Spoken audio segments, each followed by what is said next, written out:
এখনই শপথ নিলাম। এর আগে আপনারা জানেন ইলেকশন কমিশনের আন্ডারে 3 মাস এই গভর্নমেন্টের পুলিশরা সবাই কাজ করেছে। সুতরাং কিছু কিছু স্পোরাডিক ইনসিডেন্ট হয়েছে এবং বিশেষ করে কোনো পলিটিক্যাল পার্টি যেখানে জিতেছে সেখানে অত্যাচার বেশি করছে। সেখানে আমরা দেখে নেব যাতে কোনো রকম কেউ যাতে এখান থেকে রেহাই না পায়, এবং আজকেই গিয়ে আমি নতুন সেটআপ তৈরি করব। তার কারণ 3 মাস এই সেটআপটা আমার ছিল না, সুতরাং অনেক ইনএফিসিয়েন্সি ছিল। সুতরাং বাদবাকিটা আমি অ্যাপিল করব, কেউ যেন কারো প্রতি প্রতিহিংসা পরায়ণ আচরণ না করে। ঠিক আছে, থ্যাংক ইউ।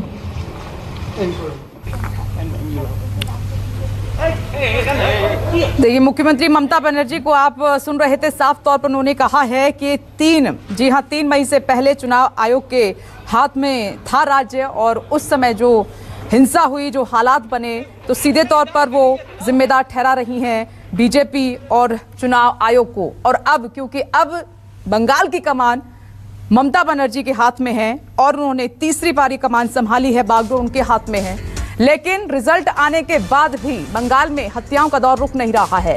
ये बड़ी खबर है आपकी टीवी स्क्रीन पर। और अभी भी उन्होंने कहा कि कानून व्यवस्था इलेक्शन कमीशन के हाथ में ही है।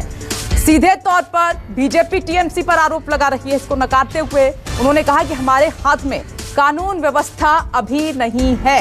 अब मैंने शपथ ली है, अब मैं राज्य को देखूंगी, कानून व्यवस्था मेरे हाथ में आएगी, और इसके बाद ममता बनर्जी क्या करने वाली हैं ये भी अपने आप में बहुत महत्वपूर्ण रहने वाला है। क्या फैसले लेती हैं वो राज्य के लिए, क्या हत्याओं का दौर रुकेगा। मनोज, दीदी ने शपथ लेने के बाद साफ तौर पर कहा कि कानून व्यवस्था अभी इलेक्शन कमीशन के हाथ में है, मेरे हाथ में नहीं है अभी।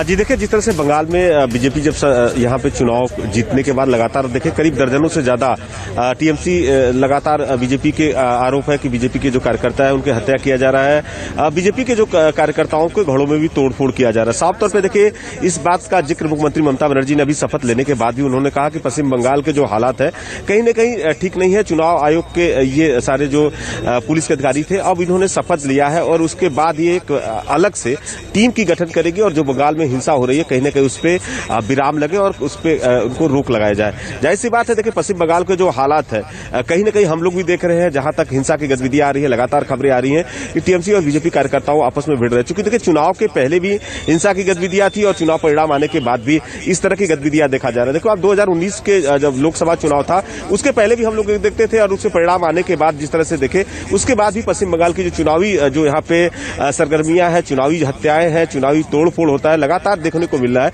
इस पे साफ तौर पे मुख्यमंत्री ममता बनर्जी ने कहा है कि इसकी नई टीम गठन करेंगे।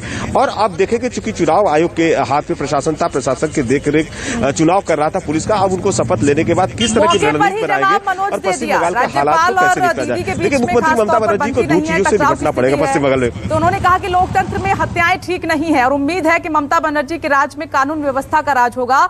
तो उनके बोलते ही उन्होंने जवाब भी दे दिया तुरंत।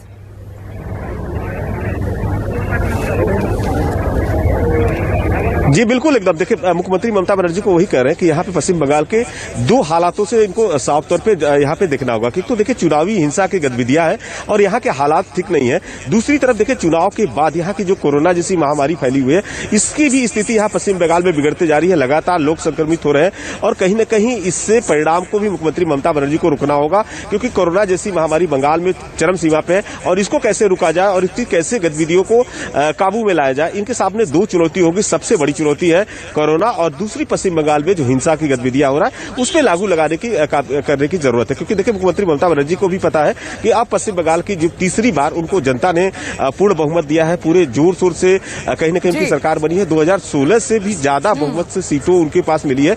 क्योंकि देखिए बीजेपी के तमाम बड़े नेता यहाँ पे थे, उनके जो टीएमसी के कई ऐसे जो उनके उत्तराधिकारी थे उनके साथ में रहने वाले थे। राज्य की तरक्की, शांति, सुरक्षा, पढ़ाई, इन सबके लिए दीदी को दिया गया है।